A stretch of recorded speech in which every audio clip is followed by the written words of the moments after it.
is a moment to celebrate the unique bond between our two countries. But today we've gone far beyond that. We've renewed the special relationship for a new era. The United Kingdom and the United States stand together today as first partners on defence, first partners in trade, with the groundbreaking deal we struck in May, and now with the new agreement that we've just signed this afternoon. We're confirming our status as the first partners in science and technology, ready to define this century together, just as we did the last. This tech partnership has the power to change lives. It's our chance to ensure that technologies like AI, quantum, and others amplify human potential, solve problems, cure diseases, make us richer and freer, strengthen the cause of democracy, not tyranny. This is the territory on which the future will be won.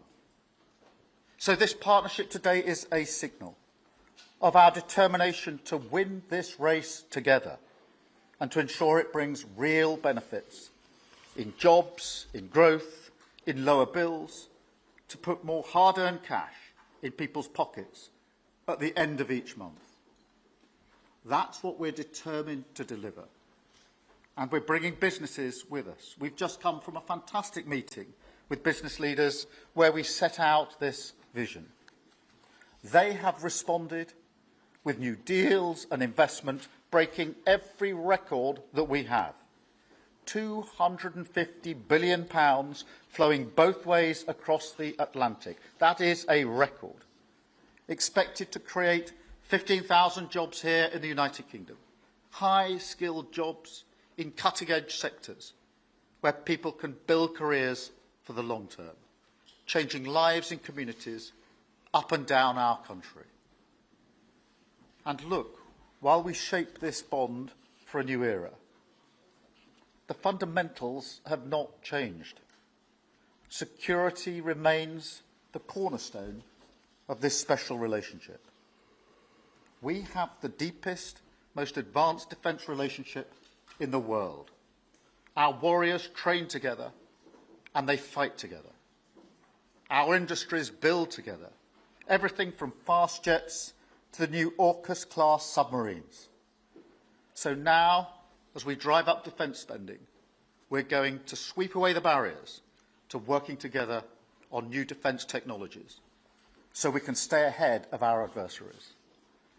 We're united in defence and security. Yes, absolutely. But we're also united in the pursuit of peace. We are working together to end the humanitarian catastrophe in the Middle East, get the aid in, free the hostages, and ultimately bring Israel and the region back towards a comprehensive plan which can deliver peace and security for Israelis and Palestinians alike. We're also working together to end the killing in Ukraine.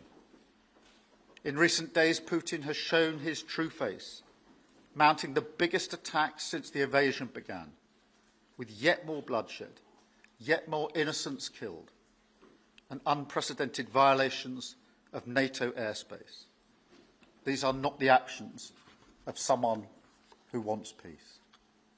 So we've discussed today how we can build our defences further, support Ukraine, and decisively increase the pressure on Putin to get him to agree a peace deal that will last.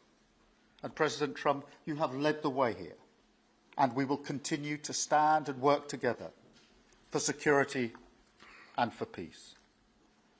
Mr. President, next year we'll celebrate the 250th anniversary of the United States. We've come on a long journey together since 1776. But it's no exaggeration to say that the partnership our two nations have built has shaped the world from the beaches of Normandy to the founding of NATO, to the creation of technologies that have revolutionised our lives.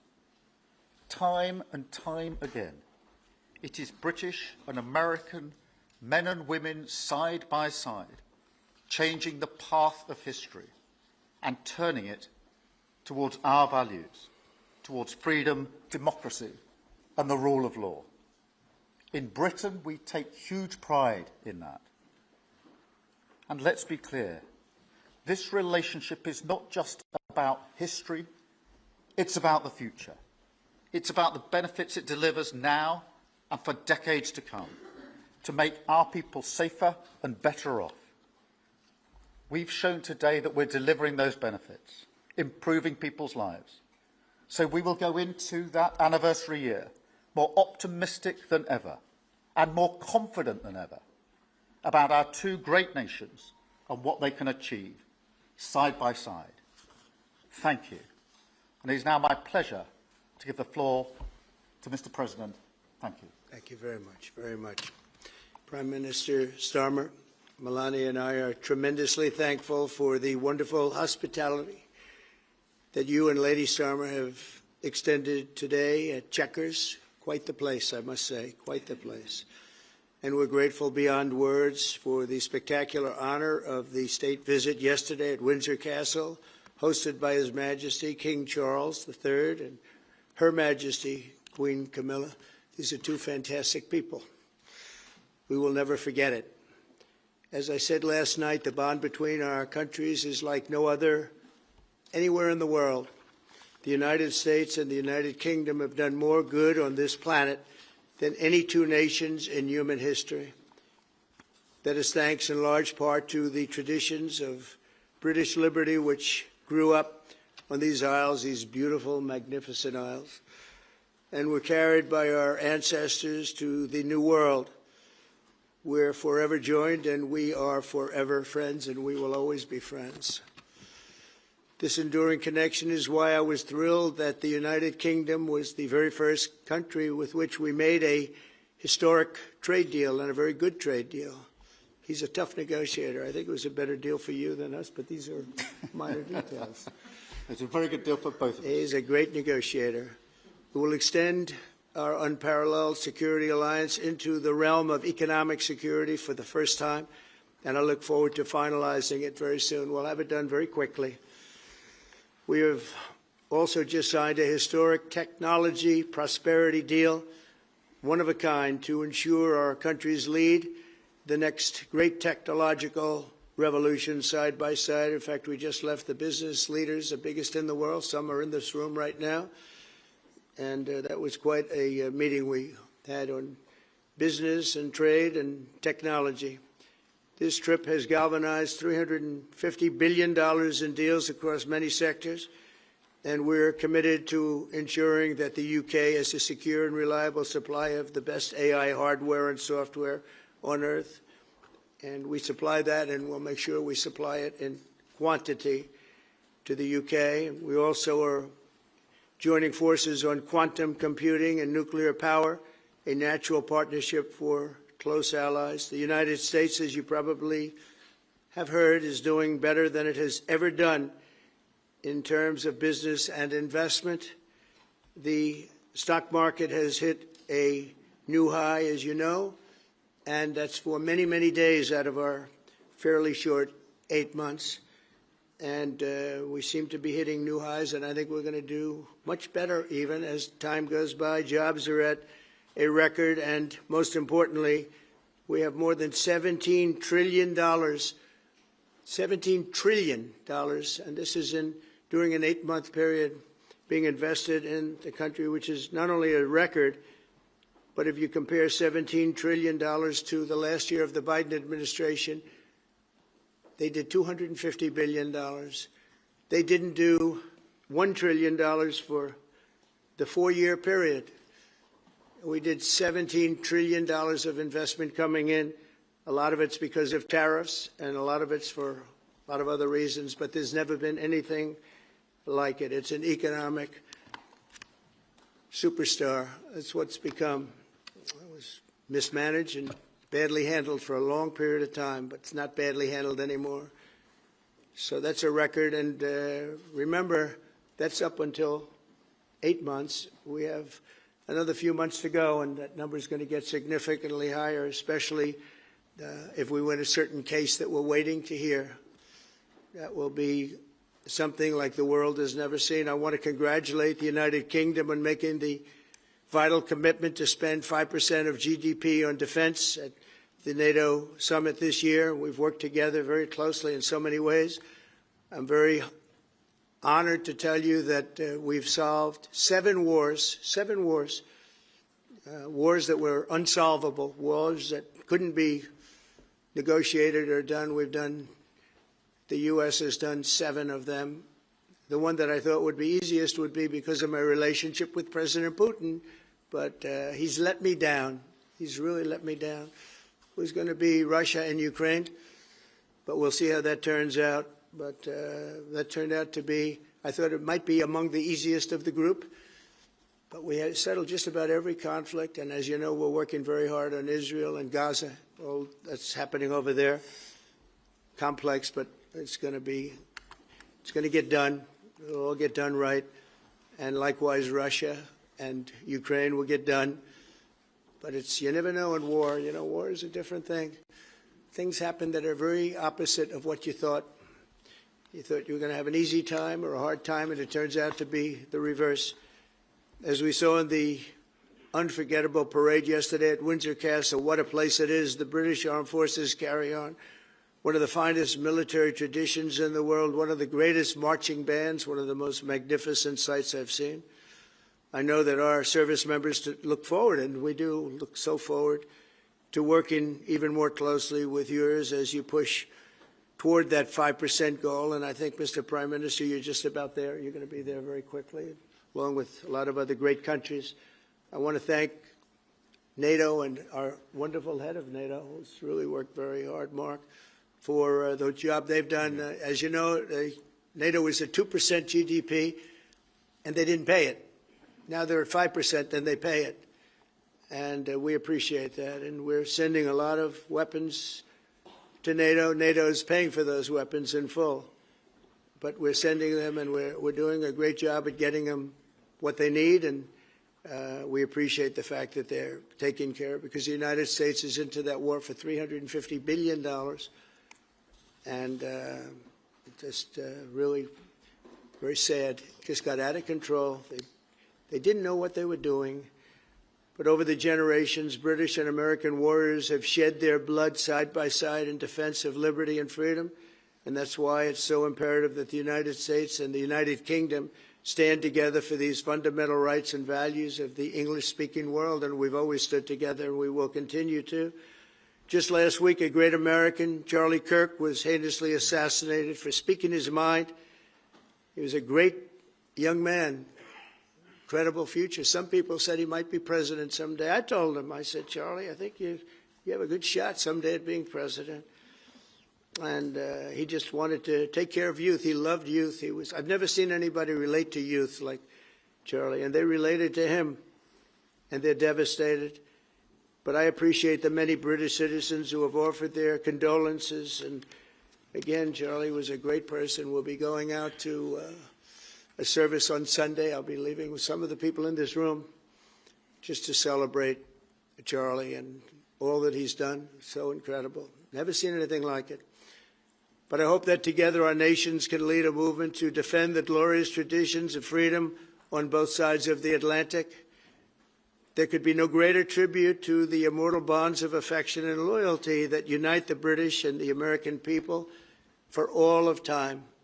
We have a relationship like no other. It will always be that way. We will always be united. We'll always be together. And I just want to thank you, Mr. Prime Minister, for the great job I think you're doing. Thank you very much. Thank you.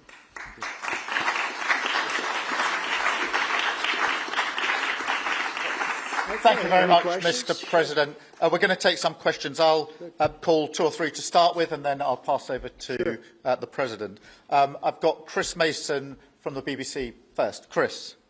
Thank you both. Chris Mason, BBC News.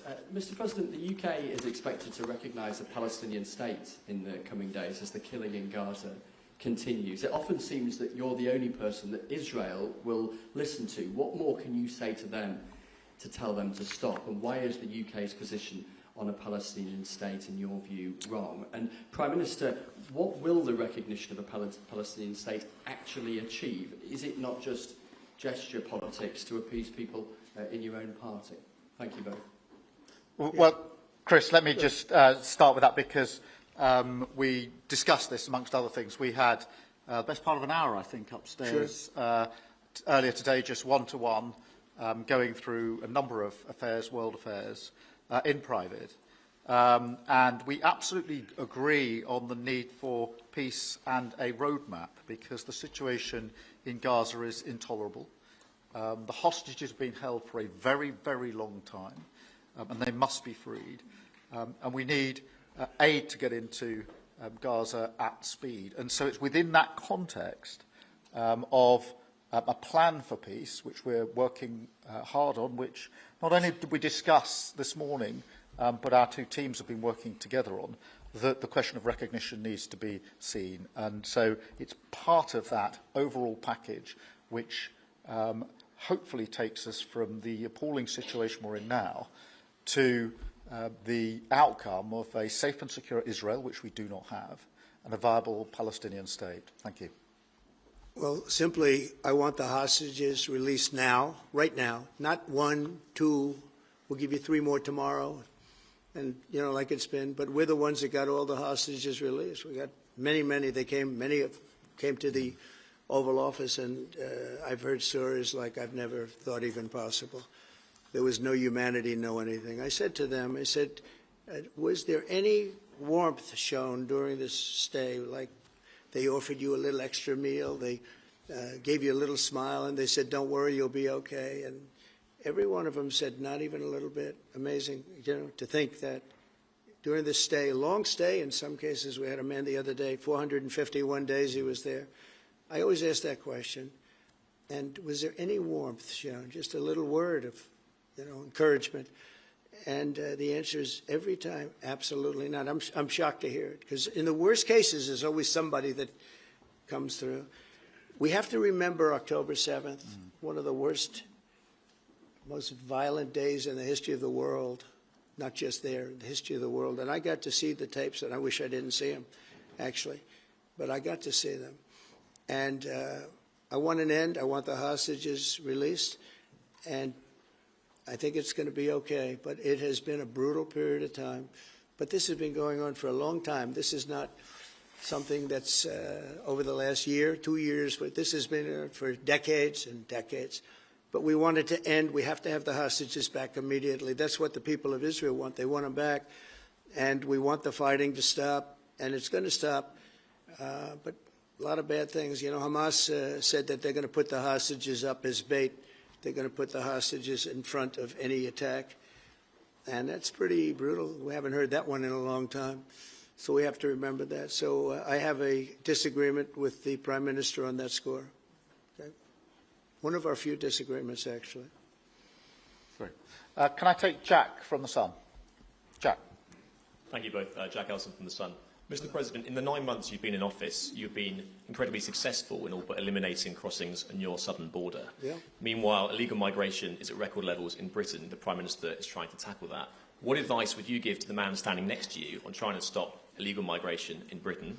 And Prime Minister, if I can just ask, the President is all about drill, baby, drill in terms of trying to secure American energy and cut bills for Americans. Meanwhile, you are turning Britain's back on oil and gas in favour of renewable energies, such as wind turbines. Why do you think that you are right and he is wrong? So we had millions of people flowing in, totally unchecked, totally unvetted from the Biden administration. 25 million, in my opinion, that would be about 25 million. They came from prisons. They came from mental institutions. They were gang members. They were drug dealers. They came from the Congo. They came from all parts of South America. They came from everywhere. Think of it. Prisons from the Congo being released into the United States. Prisons opened up in Venezuela and many other countries, pouring into the United States.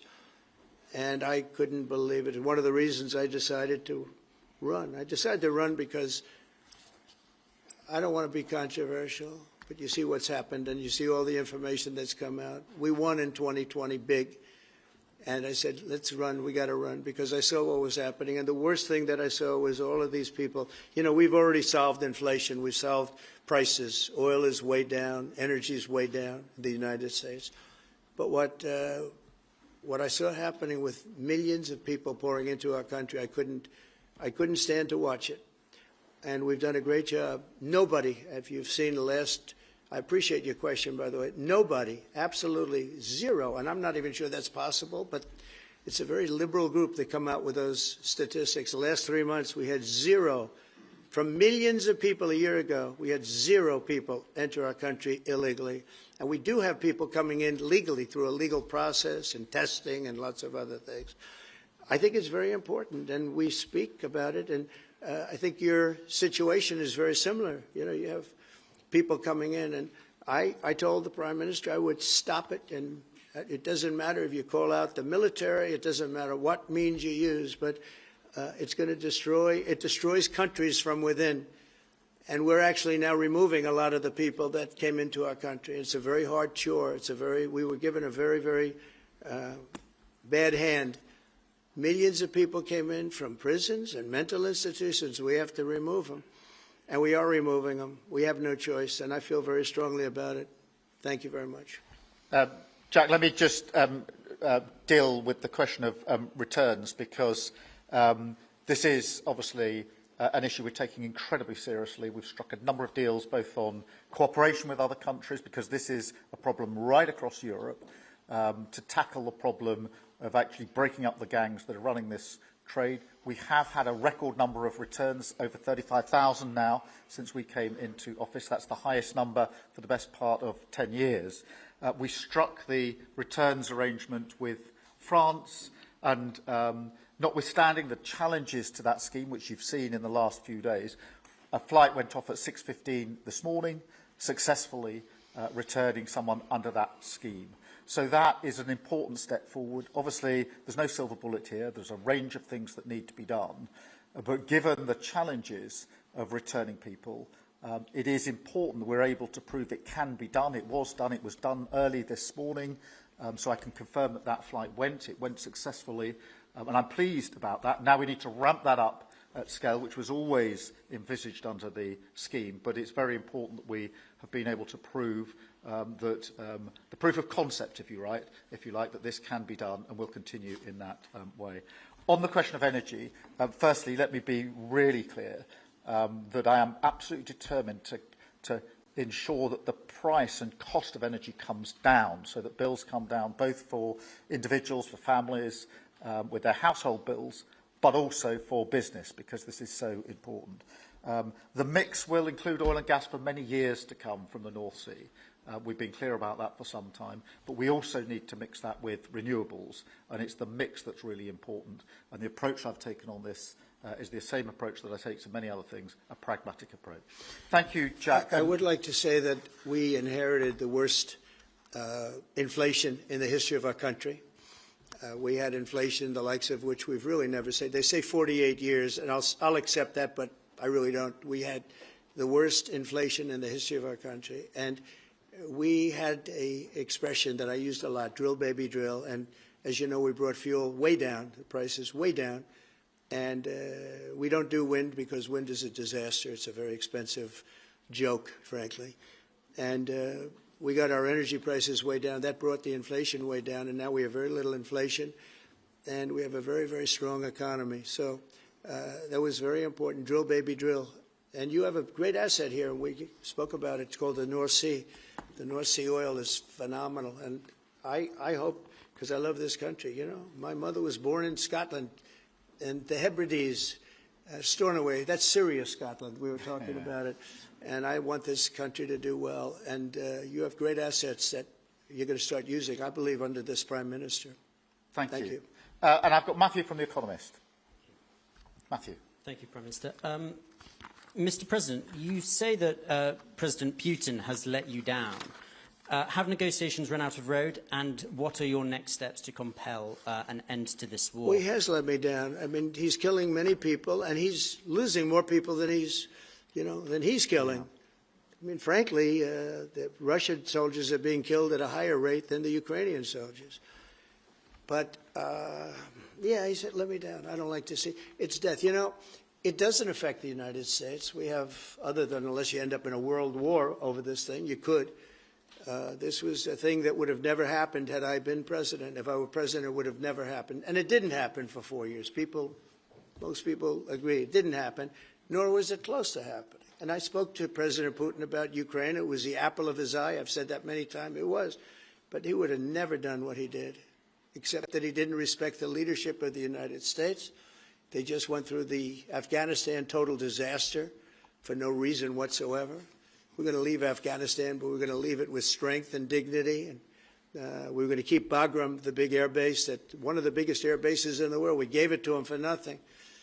We're trying to get it back, by the way. Okay, that could be a little breaking news. We're trying to get it back because they need things from us. We want that base back.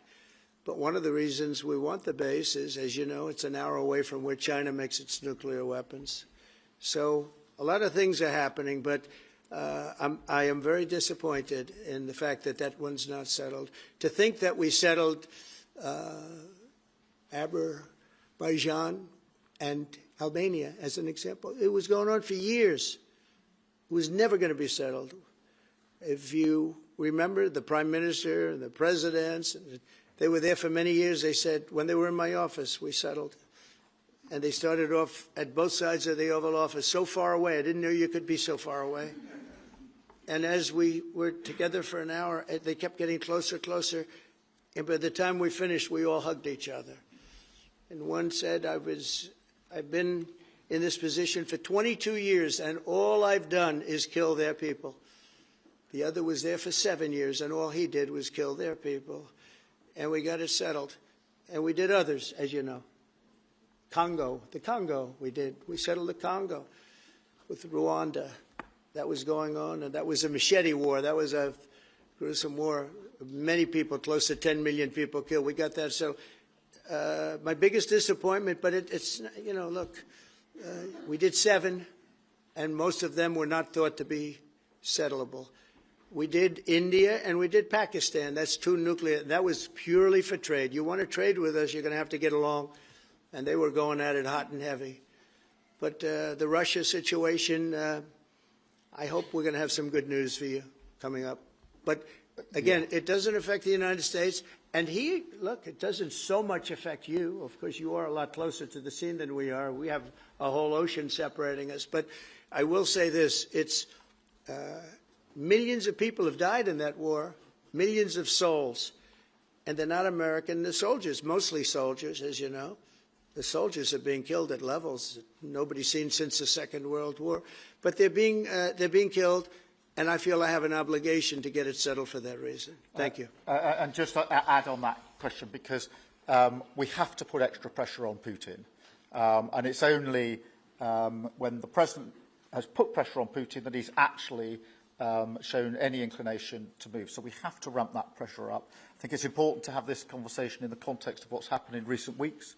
We saw damage and bombing to the British Council in Kyiv. These are targets that it was thought until recently were not targets that would be hit. The British Council, the European Union Embassy, the Council of Ministers, where President Zelensky's ministers work, was hit. Again, these were thought to be places that wouldn't be hit. And then the incursion into Poland last week. And if you put that together, what you can see is either an emboldenment or at least an increased recklessness on Putin's part. And that's why I said earlier that they're not the actions of someone who wants peace. So we have to ramp up.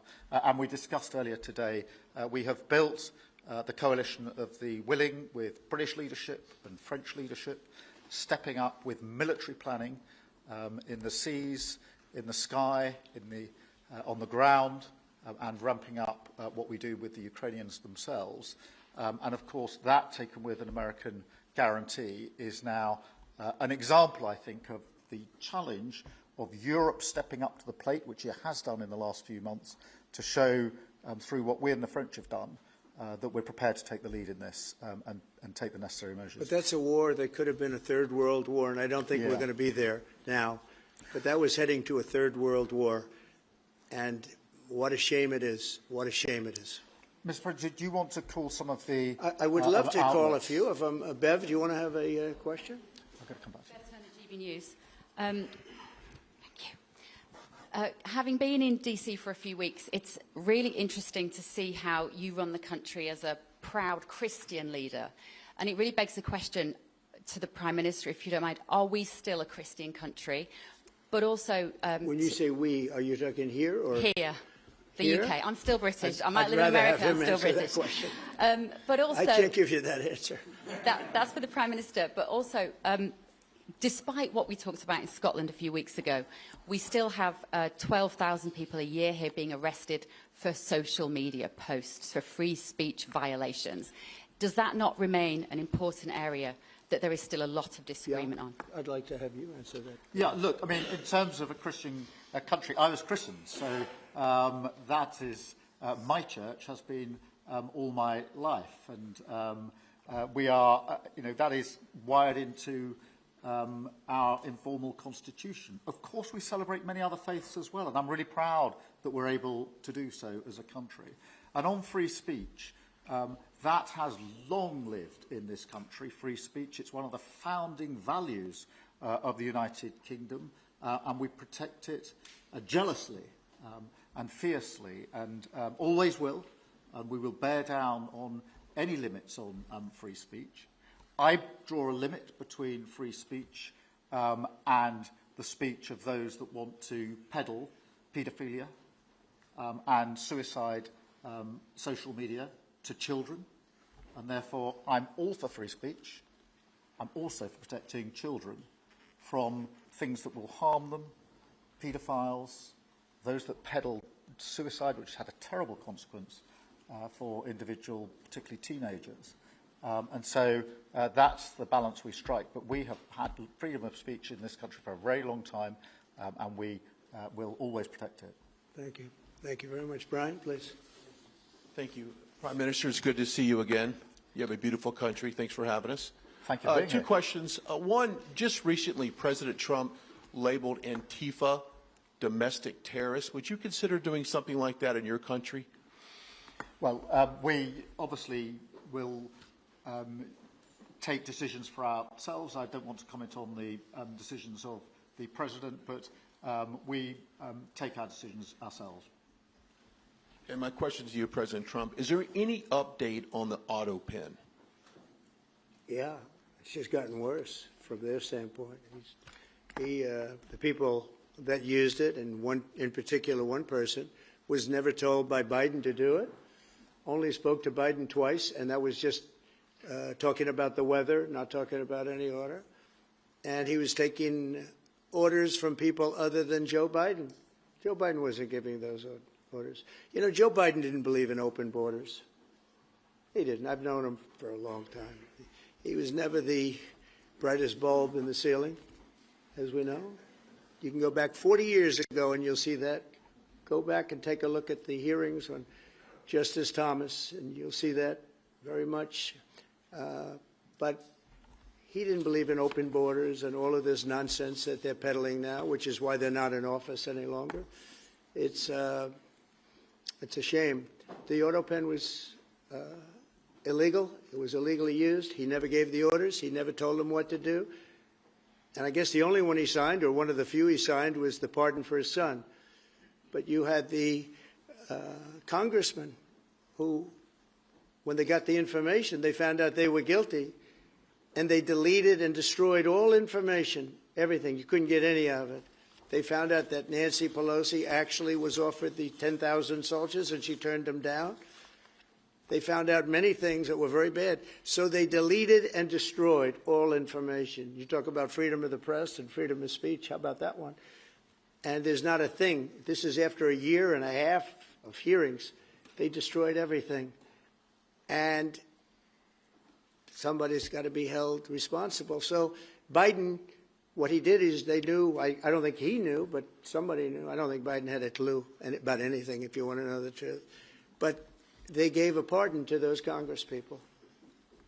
They gave a pardon. Those people are so guilty. They gave a pardon. But Biden didn't know about it. The people, whether it's Lisa or any of those people in there that really ran it, I know them all. And they're sick people. They're smart people. They're very smart. They're probably brilliant, but they're sick in ideology. And they were running the auto pen. And it was totally illegal what he did. And I hope it's going to be so adjudged. Do you want to take one more and then I'll Okay. go back to British? Let's see. Peter, go ahead. Thank you, President Trump. In the deal that you're working on for the Chinese to sell TikTok to an American buyer, are the Americans going to have to come up with their own algorithm, or are they going to continue to use the successful but addictive Chinese algorithm? So what we're doing, and we're speaking to President Xi on Friday to see if we can finalize something on TikTok, because there is tremendous value, and I hate to give away value, but I like TikTok. It helped get me elected. In fact, Charlie said, "Sir, you ought to get on TikTok. You'd be great." I said, "Really? Tell me about TikTok." And we, as you know, we did unbelievably well with youth, like at a level that no Republican has ever even dreamt of. And in what, look, I think we won it for a lot of reasons, but that was a reason we won the election by such a big number. TikTok has tremendous value. The United States has that value in its hand because we're the ones that have to approve it. I specifically get the right to approve it. The people that are investing in it are among the greatest investors in the world, the biggest, the richest, and they'll do a great job. And we're doing it in conjunction with China. But we are getting, the United States is getting a tremendous fee plus, I call it a fee plus, for just making the deal. And I don't want to throw that out the window. I can say this, that you'll have a lot of very unhappy youth. And I use TikTok very legitimately, very straight, just statements every day, little statements, short statements. "Sir, make it short, please." And TikTok Jack, we call him. It was pretty good. Did a good job for me, I guess. But no, I'd rather reap the benefits. I mean, the kind of money we're talking about is very substantial. And it'll be owned by all American investors and, the best investors and the, very rich people and companies are going to be owning it. Very, very straight, very legitimate companies, and really companies that love America. So they're going to be owning it. It's a big thing. And on a much bigger scale, and probably that's why we were able to get that, but on a much bigger scale, we're pretty close to a deal. We may do an extension with China, but it's an extension based on the same terms that we have right now, which are pretty good terms. And my question for Prime Minister Starmer, if you feel so strongly about officially recognizing Palestine for statehood, why are you waiting for President Trump to leave the country? Why can't you just do it right now? And isn't there a risk in rewarding Hamas with that? Well, let me be really clear about Hamas. They're a terrorist organisation who can have no part in any future governance in Palestine. And what happened on October the 7th was the worst attack since the Holocaust. We have extended family in Israel.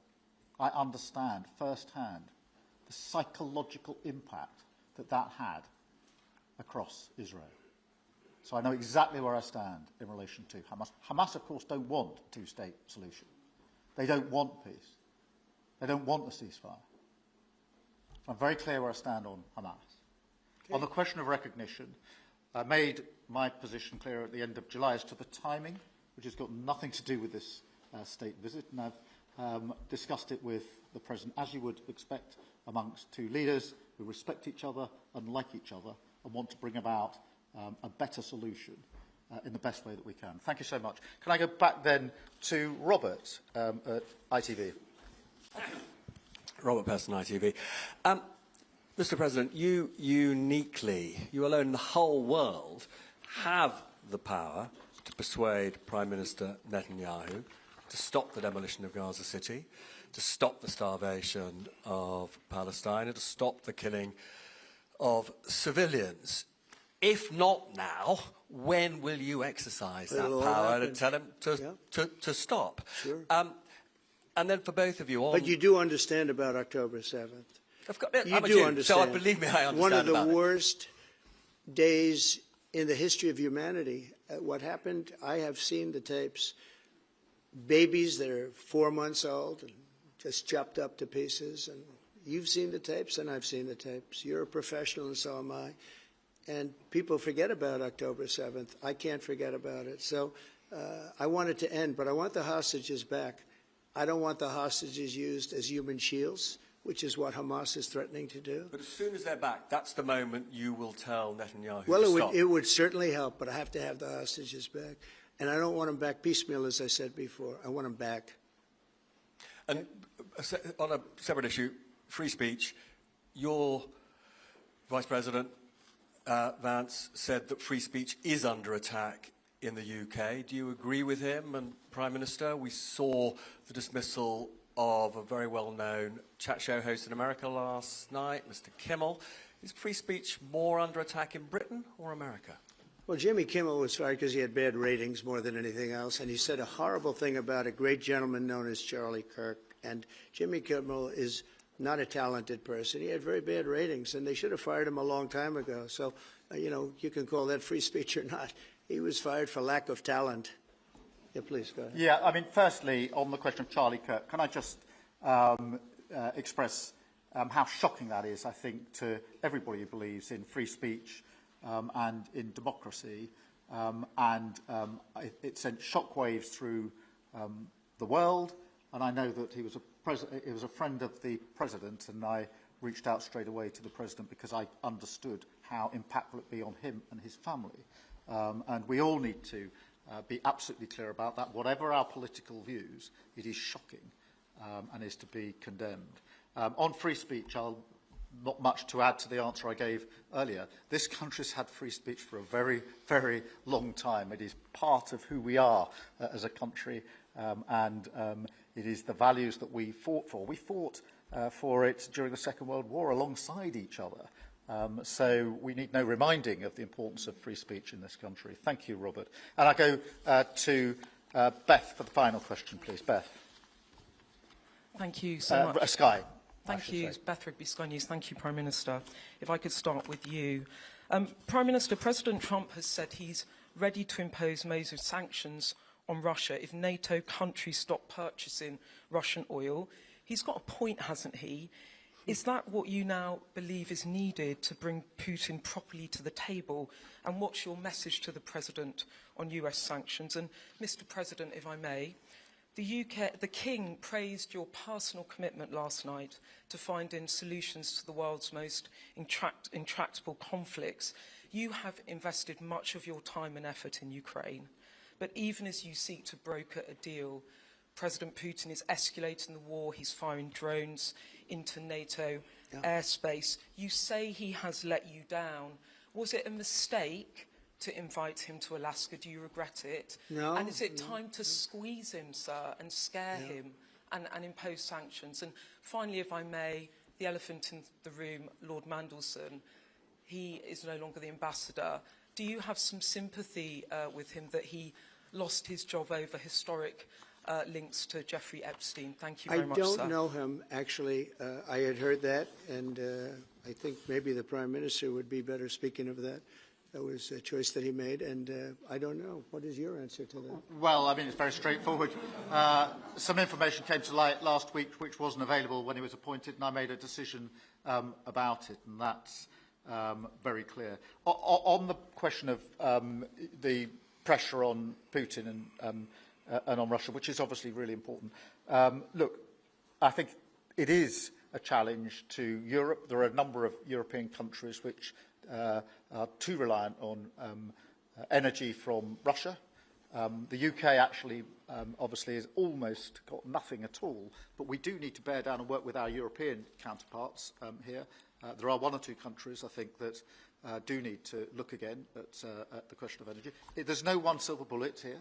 We do have to have a wider suite of sanctions, which we've put in place a number of times, working across Europe and with the United States. And, of course, we must, and we are, making sure that Ukraine is in the strongest position now, because one of my long concerns here has been that whilst we talk about a ceasefire, and we all want a ceasefire, and we talk about what might happen after a ceasefire, we mustn't forget that Ukraine needs our support now. And we've said we stand with Ukraine from the start to finish, and that means we must continue to supply them with what they need in order to fight this war, which, of course, resulted from and is a result of Russian aggression.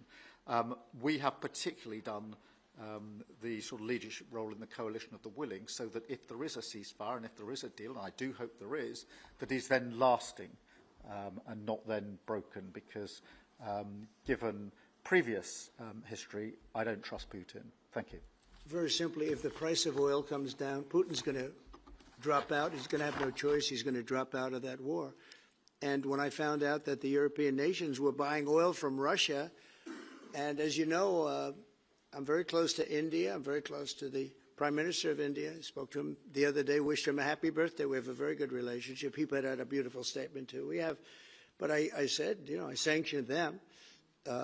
China is paying a very large tariff right now to the United States.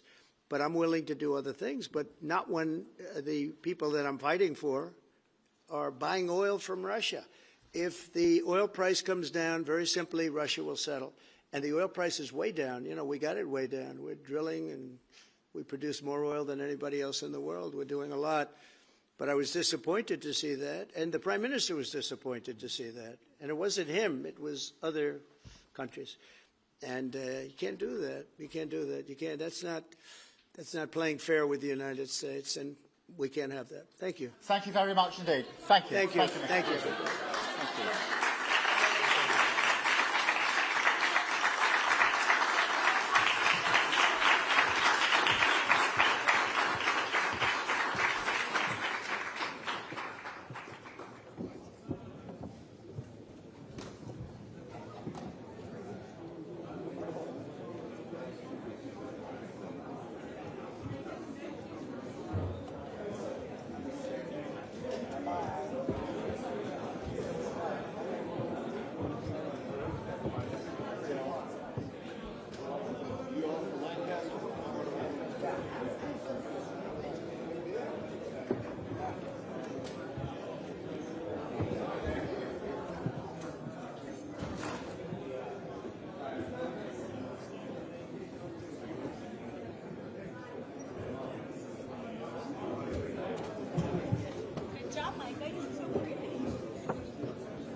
you. want to say hello in person. You should come back on. You can always come. I appreciate it. You know what?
his accent in the White House. Yes, and they make many jokes. They make many jokes.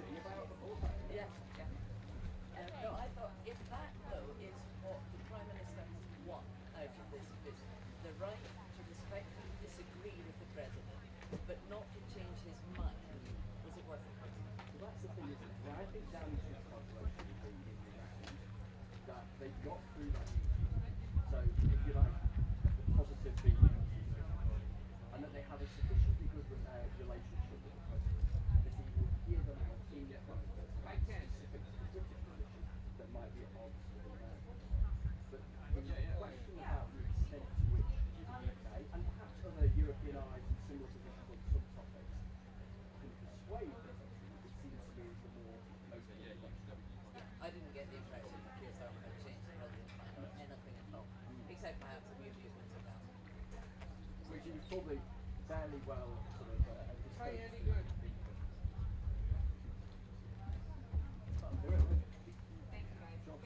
Cheers. No, not at all.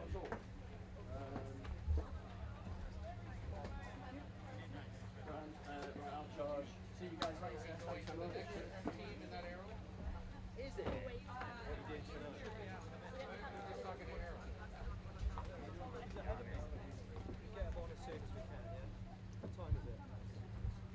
Let's try and get him on there. Try and get you on top of the hour. I don't know if they'll have cut that clip yet.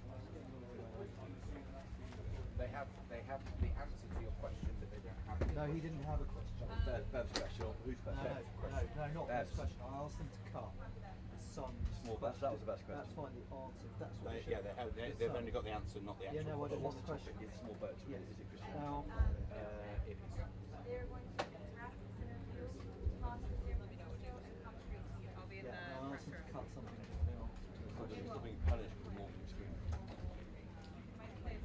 Not yet. Have they got that clip then? The answer to the son's question. On what topic? What topic then? Yeah, that's good. That's we right. don't want the question. Sending the So army. it's the one about. It's the first question. Thank you. So can I photo that, please? Can I photo that? Yeah, it's called military. Yeah. Already? Okay. That's fine. That's fine. Yeah, that's fine. Yeah, 30 seconds. Fine. Thank you. They can cut that for later. Yeah, it's on replay. It's part ready to go. The answer. So you can just do the precursor to it, Chris. What's the plan? Just do the precursor because obviously it's knocked up on the answer. Yeah. So just Talk about it going just lead into it with the question. The president's asked, what would you do in our situation? Yeah. It's really helpful what you did there because I've got my notes all over the place. Literally just the key things I've got to extract the key lines. And they kept flashing up. I think I'll be delighted with that. President Trump disagreed with Keir Starmer, sure, on quite a few areas. It's our pleasure to be told to rush back and maybe told to rush back. Energy policy. All good, mate. All good. Thank you.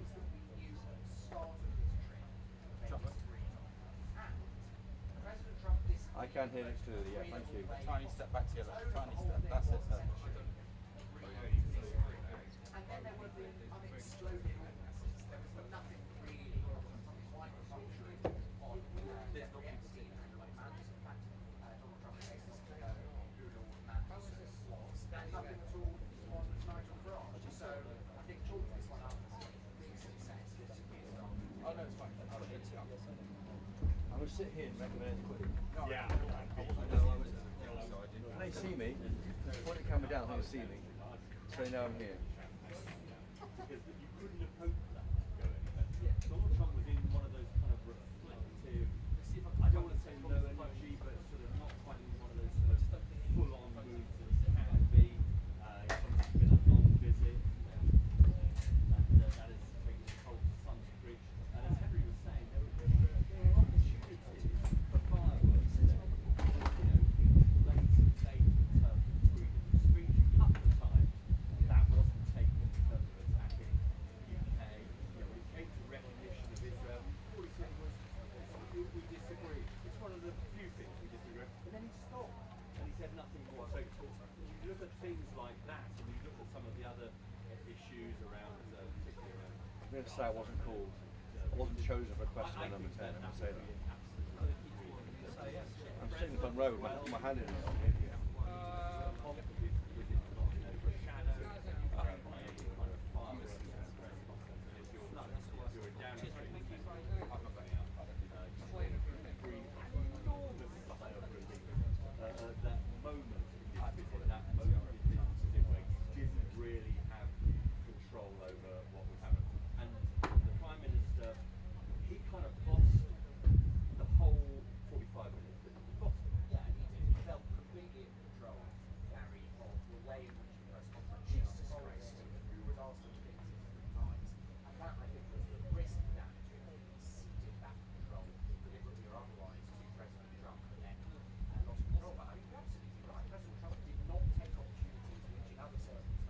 Literally 6 feet from the President and Sir Keir Starmer, of course, our Prime Minister. It seemed very friendly. I think the two appear to get on very well. They've met, by my count, once every 8 weeks since he became President. So they meet quite a lot, and they have forged this rather unusual relationship between two such different politicians, one from the left, Sir Keir Starmer, one from the right, of course, the President of the United States. But they rode across all sorts of areas there. A big issue coming up, I thought, the American journalists asking a question about Palestine this weekend to Sir Keir Starmer. Are you waiting until the guy next to you leaves the country on Air Force One before you recognise the state of Palestine? That was awkward, I think, for Keir Starmer, but the slap on the back was very welcome, according to number 10 aides. Clearly, when Keir Starmer said we're not going to have Hamas running Gaza, that can't happen. That was a big slap on the back, and that wouldn't happen with the recognition of Palestine. Difficult questions on issues of freedom of speech. Sir Keir Starmer there saying we are the home of free speech and making those points, but asked twice about that. He gave that answer. But I thought the most interesting answer, I think, was one about small boats. What would you do to stop the boats? And the answer from Donald Trump, well, it had much more bang for its buck than Sir Keir Starmer. Here's what the answer was. Behind closed doors, they've established this war report, and I think actually what we got a bit of in public was the way in which Sir Keir Starmer manages to smooth over those points of difference and maintain the report. Yeah, I think that's absolutely right. I mean, we saw some elements of Donald Trump in terms of some of the things that he returns from time to time again, which will be a bit bewildering to our viewers watching. There's this whole question about Joe Biden's use of the auto head. These things do come up and come up. We have Donald Trump there saying, why can't you be called the military, and something which has been said often by reform UK politicians here. And also news there on Afghanistan. The UK is trying to get back the Bagram Air Base, which Joe Biden, when he was president, he surrendered that to the Taliban, didn't he? But the Bagram Air Base, of course, 1 hour, he said, from where China develops its nuclear weapons, or have a nuclear facility at least in China. So clearly, America is thinking around the world on this strategic level. But yes, interesting. I think it was an informative press conference, one much more friendly, I think, when you see with France and America. I thought in many ways we're back to where we are with this country.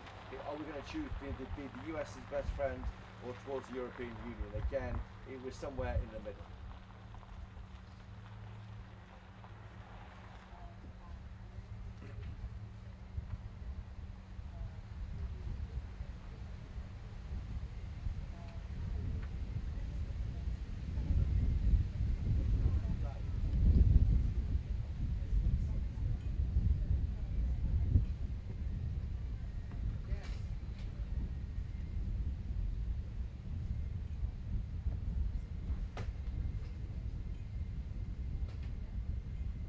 You would want to.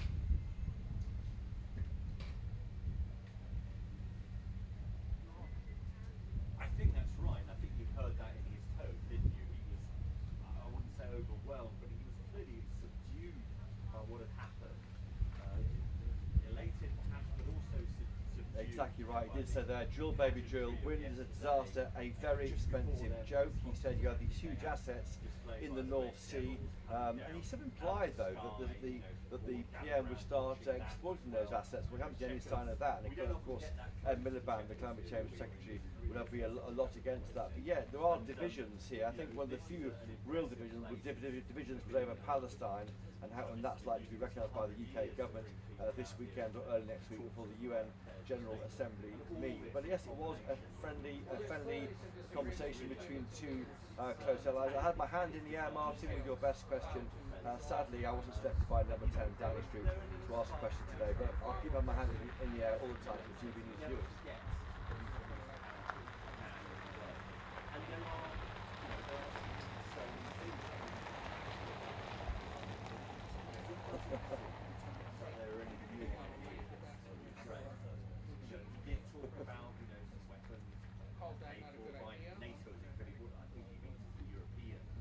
I thought though. So there's maybe some movement on that. Well, I thought the question, I mean, Beth Jones' question was brilliant, of course. It was asking about the issue of Christianity, and the America is a big issue in America, laying out your faith on your sleeve. We don't do as much amongst our leaders. But I did hear, I never heard Sir Keir Starmer say that I am a Christian. I've been Christianity or Christian all my life. He said he had been christened, and that's not what we hear from him. We do know, of course, he observed the Jewish faith on Friday with his wife, Lady Starmer. But I think I've never heard him do God, if that's how you describe those remarks. I think that was quite interesting. And I think Bev Turner pressed him, of course, on issues of freedom of speech, which was so important to us.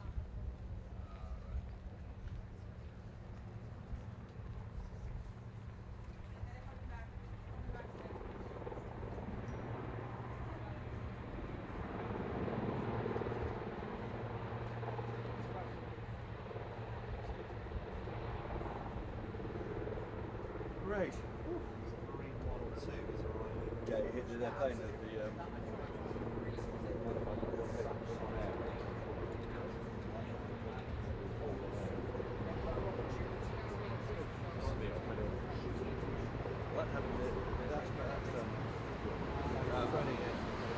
I liked having the in my hand the stick. It looked good that day. It was pissed off with the podcast. Oh, really? No, she was kind of like that, but I was so used to holding the boat. Anyway, she was around us. She's the fashion. Used to this process. Like you or I are used to it. Because I would say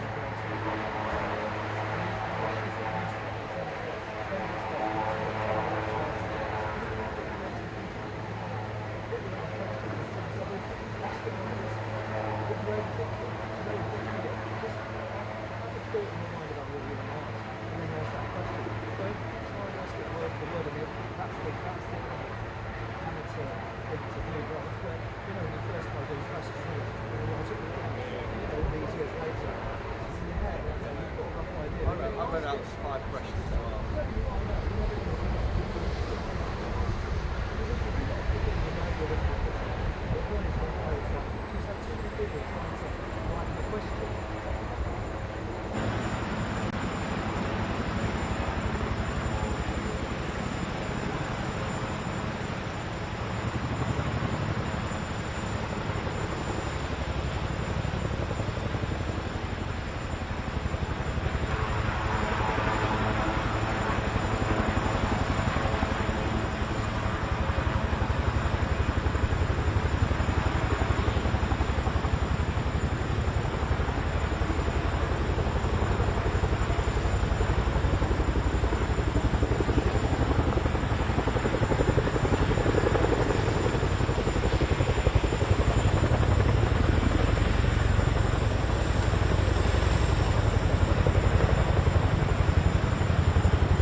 that one he'll go and sit.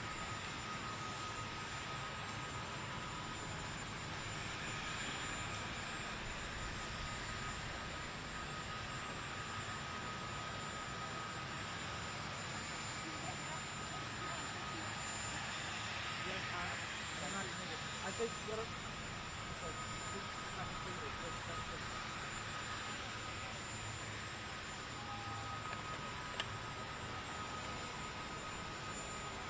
come up anyway.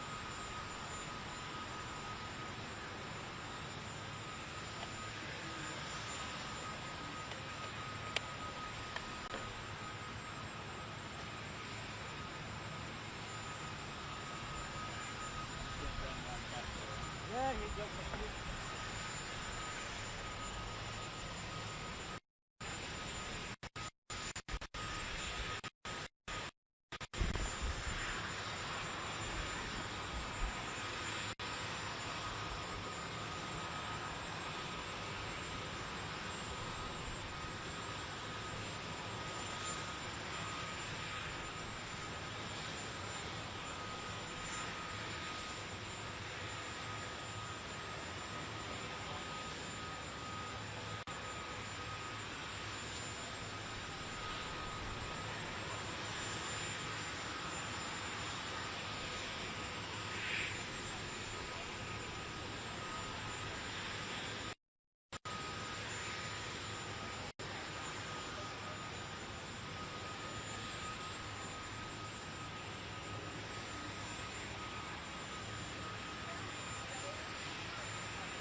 guessing who it's aimed at.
miles an hour. I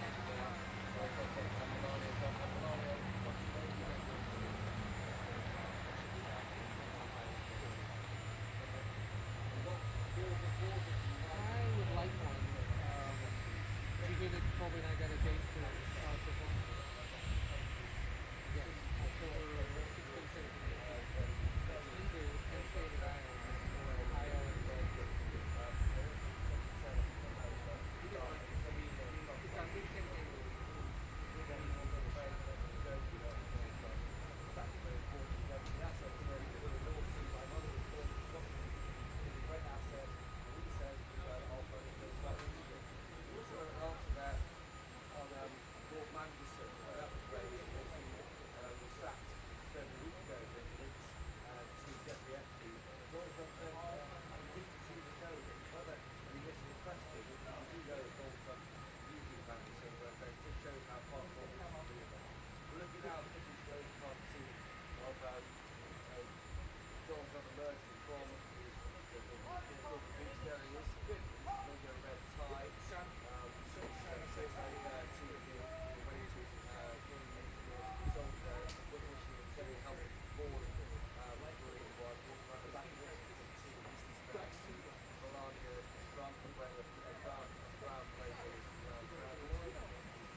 Got the valves and the transmission in 1 second.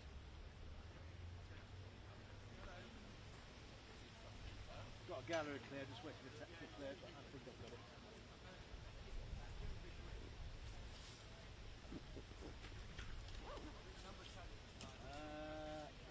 Full sound, because that's the Genesis bars.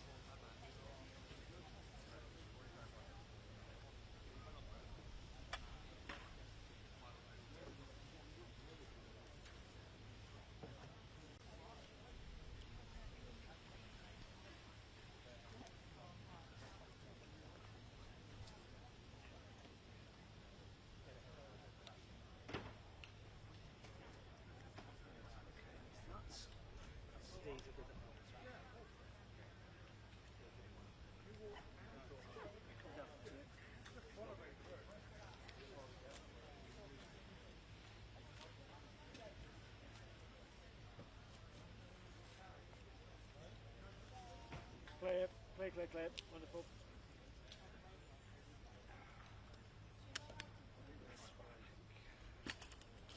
Happy the gallery director. That's what I like. Turn off.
You want one pre-record or two?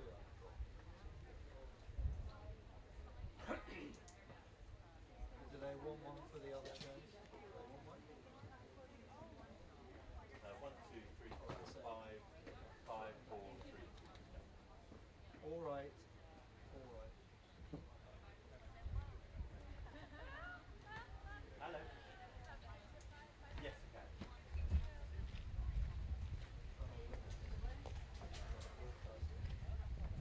It's just outrageous.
Yeah. Remember? Yeah. The draft, So basically, one pre-record just for prime, generic one for just contribute companies, Yeah. To sum it up. And then the other one specifically for the late show. Yeah. With the points that you made. Do you remember what you said?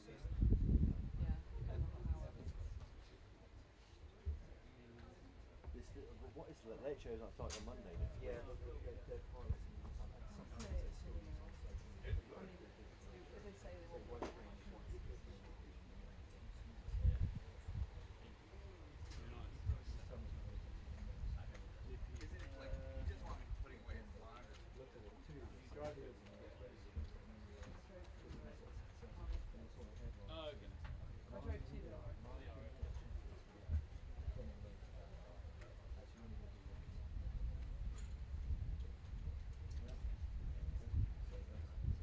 That's the one. Really good job.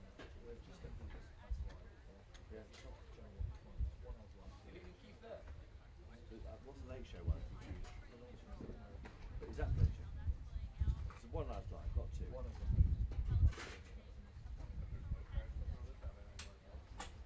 That plays out on the prime show tonight.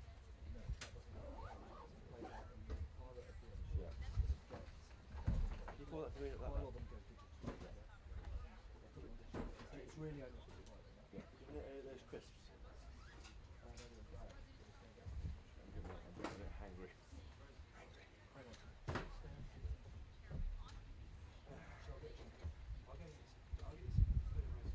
Yeah, or just a biscuit. It's a massive. What is it? Huge jungle. When you're sitting on a chair, as you're on air, that's a moment. Yeah. That's why I just leant forward my knee and tried to read that.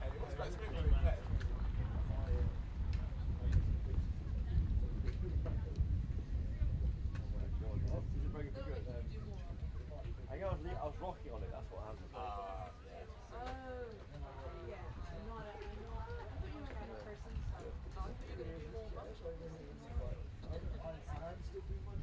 Yeah, you are, you're doing it off. You're both brilliant. Yeah, I kept doing. I leant forward on my knee and stepped up. Huh? I think I was rocking.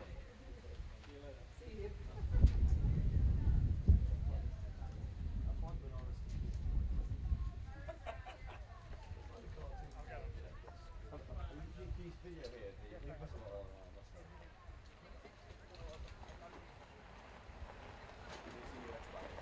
great.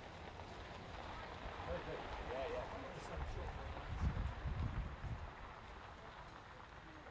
Yeah, program okay, yeah.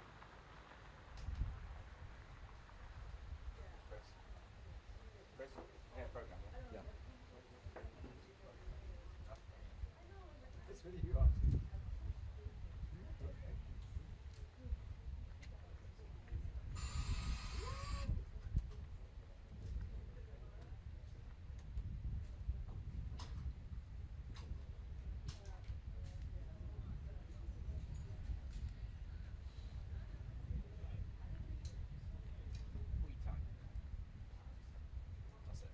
Plain boast.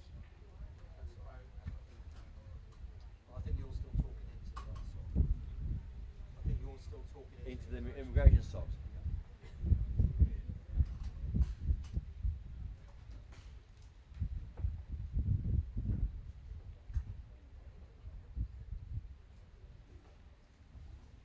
I'm going to go and get you something to eat. Would you want me to wait and then we go together? Do you want to get this out of the way? Yeah. Next one.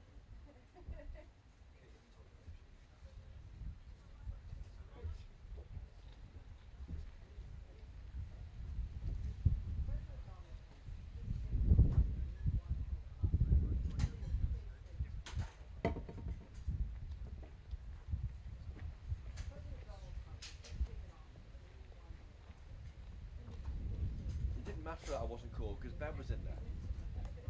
We had a voice in the press conference. I always said, we've got 50-50 chance because we've got two people in there, we're better off. We've got cover. And I knew she would.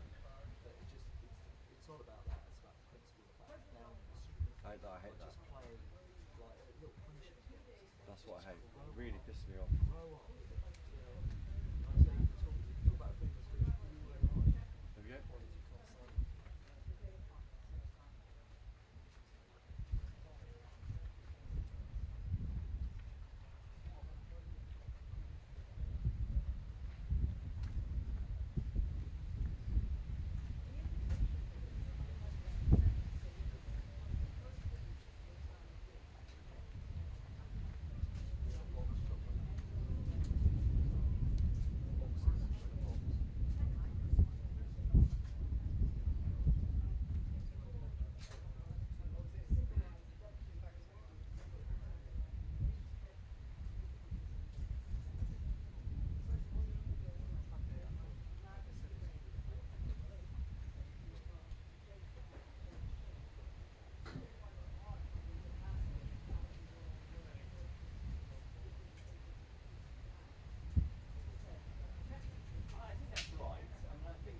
Well, I thought that point there, your first point on the small boat issue was most resonant. The President said, you have people coming in, and I told the PM I would stop it.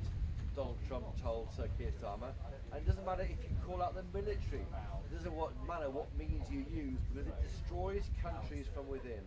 And now we're removing the people that came into the country in the US. That's what he means there. He's very clear. Why not call out the military? Listen to what I have to say.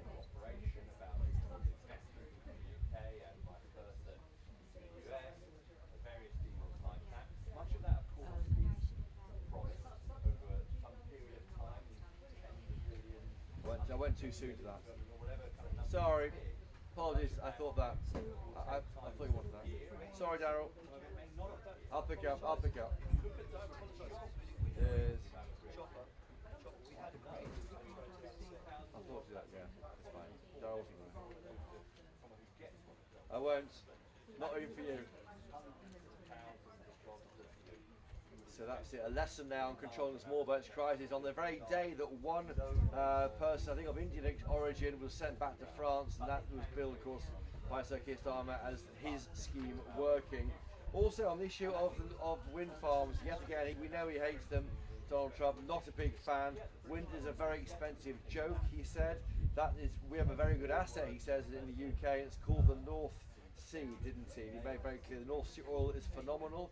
He said, my mother was born in Scotland, in the Hebrides. That's serious, you know, we're serious Scotland we're talking about.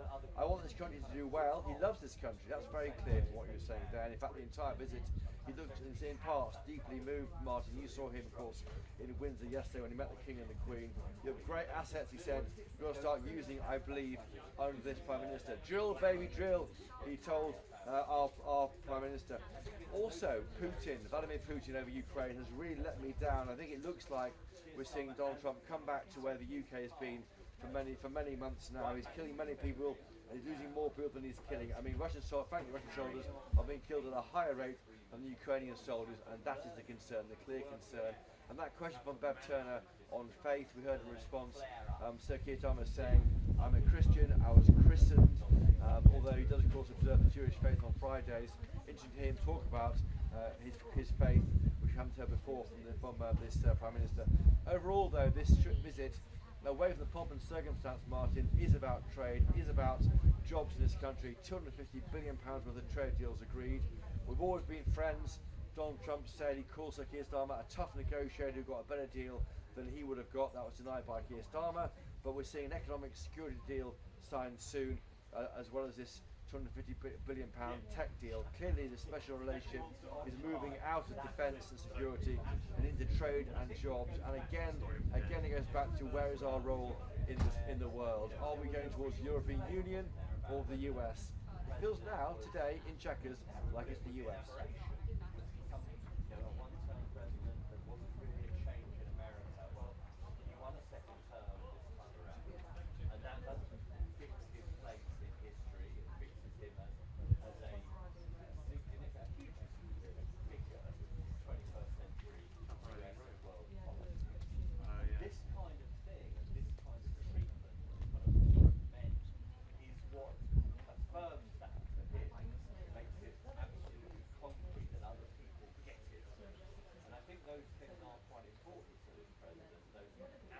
show its unique nature. And I think that's what he looks for. His allies and his enemies. And that's what he got from the British government, the royal family, British establishment during this trip. Of course, he didn't really get it from the British public. They were kept more than arm's length from him. Here, Chequers. Well, quite. That's a great question. I'd answered. I mean, we heard from the Prime Minister saying that around 6 a.m. today, the first flight took off, taking a single migrant arrived here in August back to France. This migrant, we understand, was originally from India. Why not fly to India? Well, he came here from France, so it's a French problem now. But yeah, if you step back, why can't we see firmer action involving the military? Nigel Farage, a former UK leader, he has said as much. Zia Youssef, in charge of policy at Reform, he has said as much.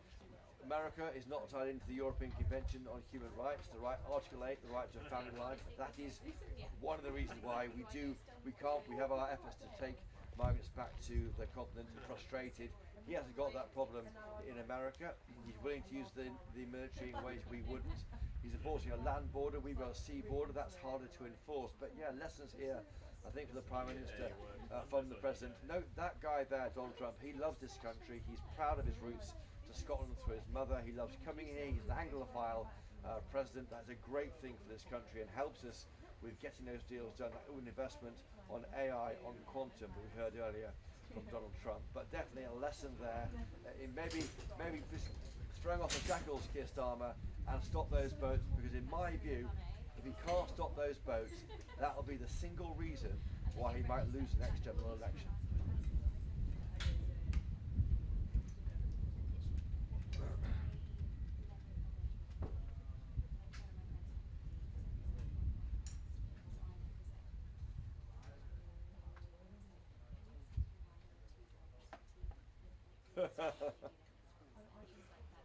Did you get the salute? I gave Martin the salute. Yeah, that's brilliant. Right. You should have leaned forward, salute, and leaned forward to shake his hand. Well, you'd be great. Do these as while you've got to do it. I said so you've got to do an as-live activity. Look at your, no, I know. And then the tease, flag you in a good time. Do you want me to get some for you there? Just get out of the way. I'll do that. Let's have a go. Let's have one go. Yeah, I'll just go and do it. You do it. You've got this really. I mean, it's just sum up the day, but do the tease as it starts. And I've been here at Chequers. I was here at Chequers because obviously it's been used later on before the game.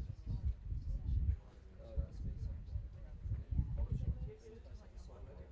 Gallery went to quite early. That wasn't the point. The point is the gallery wasn't. So is it ultimately the best part probably when This is my first rule. Might as well vote. But it was yeah, go. No, I said it to you personally. Yeah. So have a look at it. Just read that. And the last bit is, do they drive the same? And I've been here. Yep. Let's start with that, sweet. Yeah. Okay, I'll go into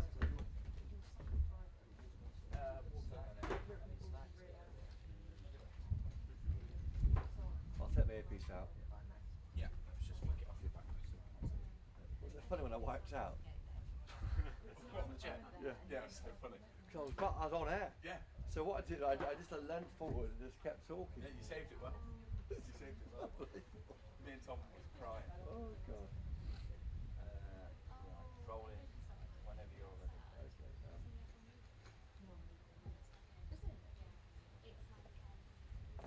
Thinking through. Ready?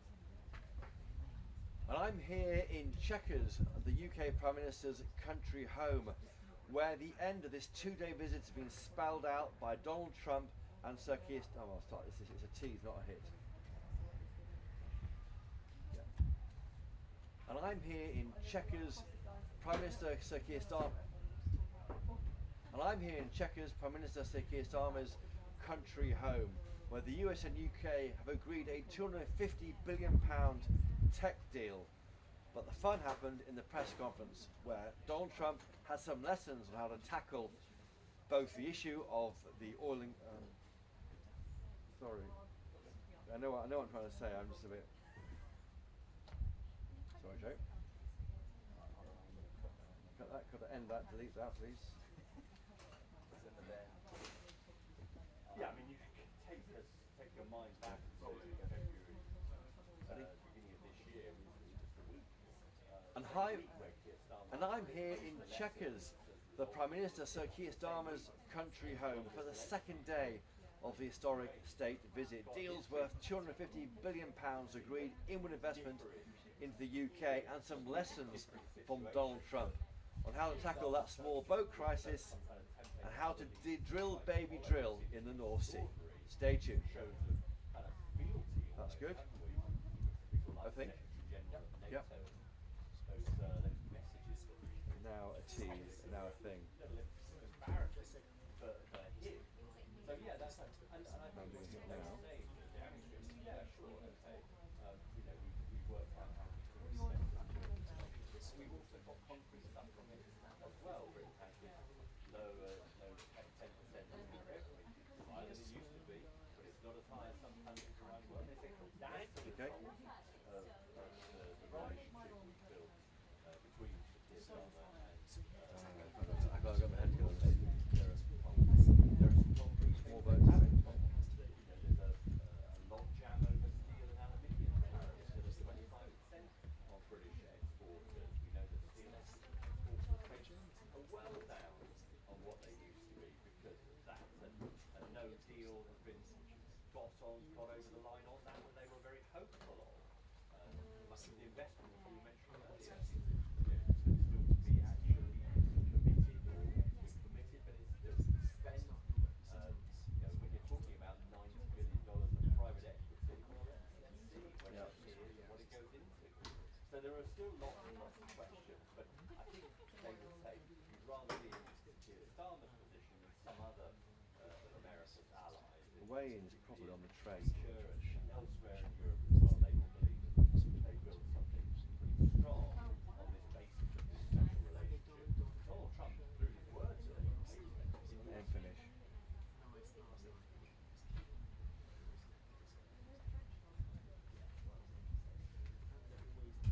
Sorry, Jeremy, your head together. So we've done the teas.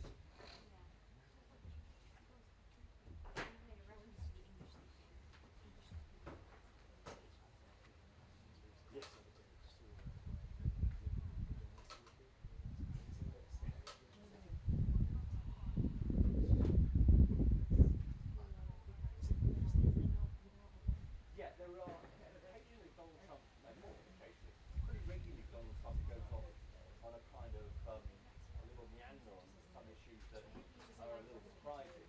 We got the auto pen again today, didn't we, from Joe Biden, the auto pen. The background thing did strike me. There were some references earlier in the year where the president seemed to suggest that China was controlled. Background, there's the biggest air base in Afghanistan. It was the centre of kind of military presence and occupation when the US were in Afghanistan. Two big runways, huge base there, about sort of, I don't know, 400 miles. We'll try to start this thing. And the president was suggesting somehow the Chinese have now got control of that under the Taliban. And today, somehow that they would yes, the US might get it back. It sort of ties into a suggestion that, when Joe Biden left Afghanistan, when America left Afghanistan under the Biden regime, on some It's for the there should have been a deal. There was meant to be some sort of deal to hold on to background. Joe Biden followed through on somehow we get to reinvigorate that. But it was incredibly out of nowhere. sorry, no, my head's good on this. Let's see. Hopefully we've got plenty of time to go back to officials and say, what's going on? Because on the face of this, it seems terribly likely the Taliban are going to hold hand over the background of Donald Trump.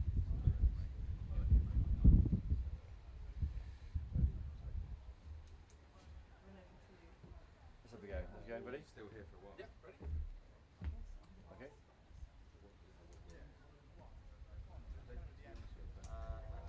Quite heavy, right?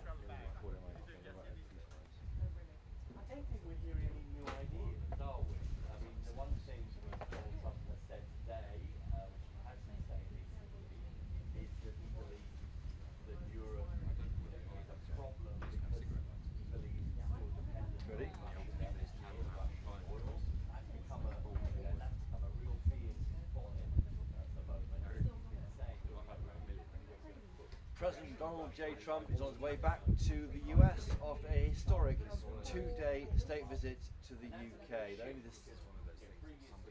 President Donald Trump is now on the way back to Washington, D.C. after a historic and successful two-day visit to the UK. It ended here in Chequers with a trade deal worth £250 billion on technology agreed between the US and the UK. It couldn't have gone any better, frankly, for Sir Keir Starmer. Elements were not discussed or not at least announced, nothing for the British steel.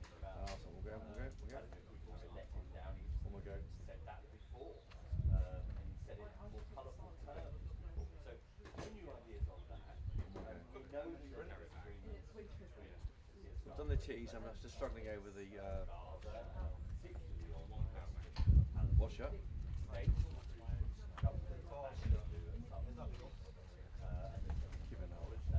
Tea and coffee?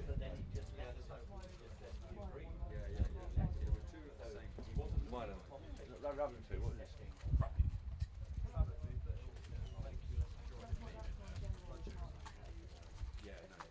One more go on this, I'm still getting towards okay, so Keir Starmer's on the way back to, Donald Trump's flying back to the States. It's been a successful two-day historic visit. Yesterday the King and Queen, today the trade deal covers everything from AI to quantum, etc. Nothing on steel, nothing on AI protections for creators here. It was gone as well as it could, and even the press conference passed off with that.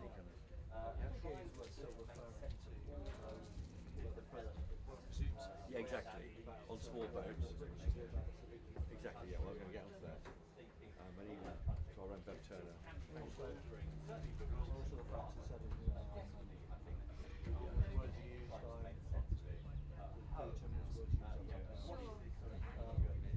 Historic. Yeah, he's let him down, feels let down. That's it. Okay.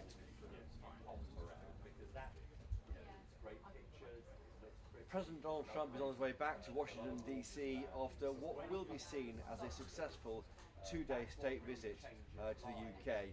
In two parts. It started with his meeting with the royal family at Windsor Castle and the pomp and circumstance of a state dinner on last night.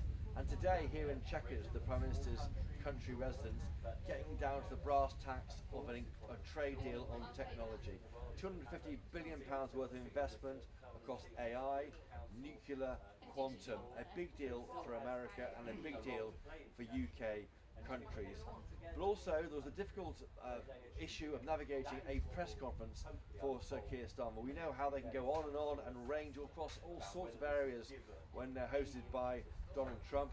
This one was chaired by Keir Starmer and was much more focused, with a few chosen journalists allowed to ask questions, and Sir Keir Starmer taking them in good spirit. Some areas, though, of disagreement, notably over the small boats issue. Now, the government in the UK started trumpeting one person, one legally arrived migrant from India, sent back to France earlier today on a dawn flight, but that's about it. The question to President Trump was, what would you do differently? And it was clear he would send in a military, according to the US President. Other question too about Palestine. The UK almost certainly about to recognise Palestine as a country in its own right. That's disputed by the US, although there was some welcome backslapping of our Prime Minister, and it's made clear that Hamas wouldn't be allowed to run Gaza, according to Sir Keir Starmer. Also, the issue of freedom of speech was raised. Our colleague Bev Turner, the presenter of The Late Show in the US on GB News, she said, what would you do, is our country Christian anymore, to Keir Starmer? He said, which is rare for him, I am a Christian, I was christened. I've never heard him talk in such personal terms about his own faith. And also, it's an agreement, I think, between the US and UK about Vladimir Putin. We heard there from Donald Trump saying he felt let down by the Russian leader. So all in all, I would suggest a successful visit on the trade deal, nothing on steel, nothing on AI, but otherwise broadly passed off without any damage, I think, to that crucial relationship between the UK and US, and also the personal special relationship between Sir Keir Starmer and Donald J. Trump. Christopher Hope for GB News, here in Chequers. No. I think that was okay. I think that was okay. 3 minutes, I think. That's too long. So do you want to send those in? Right, 5:30. That one with your Chris.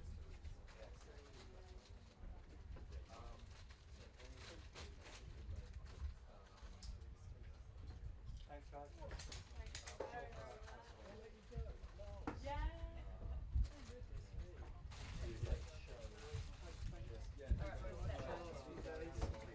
I hear they're giving you a holiday to Kiev towards you, so Thanks, man. safe travelling. See you later. The cheese is for it as well. Checkers. Chopper. As live plus cheese. Double eyes.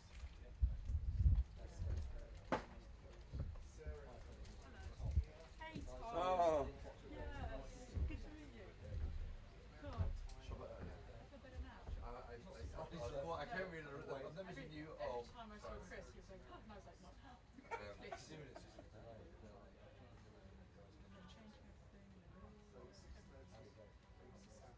Yeah, I think.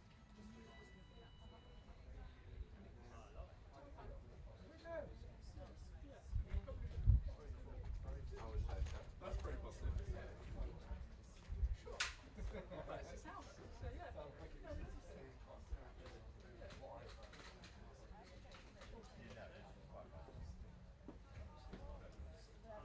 know, they're a bit like, I'm sorry, we don't do that. Like,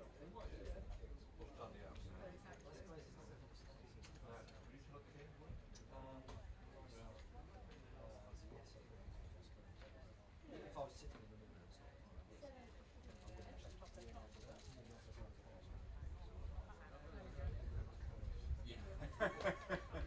Kick him out, get him out, get him out.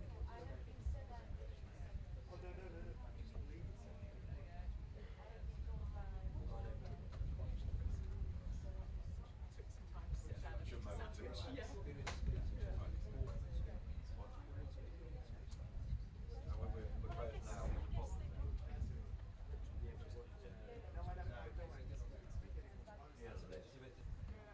did some journalism in the summer.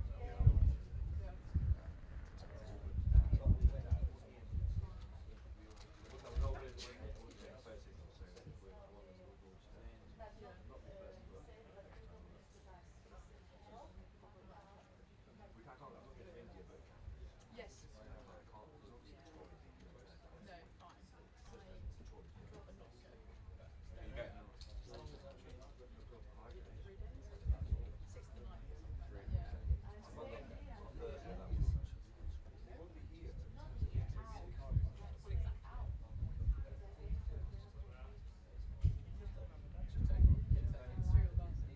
Fuel. I know, pollution. Probably. We've been there for such a long time.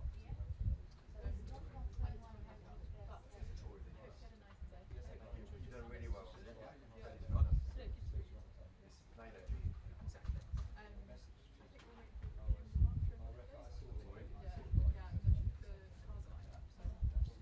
Alright, well, I'll be dropping down in a bit. See you soon. No, exactly. Hello. Cheers. Yeah, good day today. I mean, apart from being called in the first one, but Bev was called. But I won't send this back. Huh? You Trump or both? You get grinning at me actually. You get smiling at me all the time. But I mean, I had my mic on my lap, which Tom put there. That was meant to get our branding into it, wasn't it? Wave it around.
being one of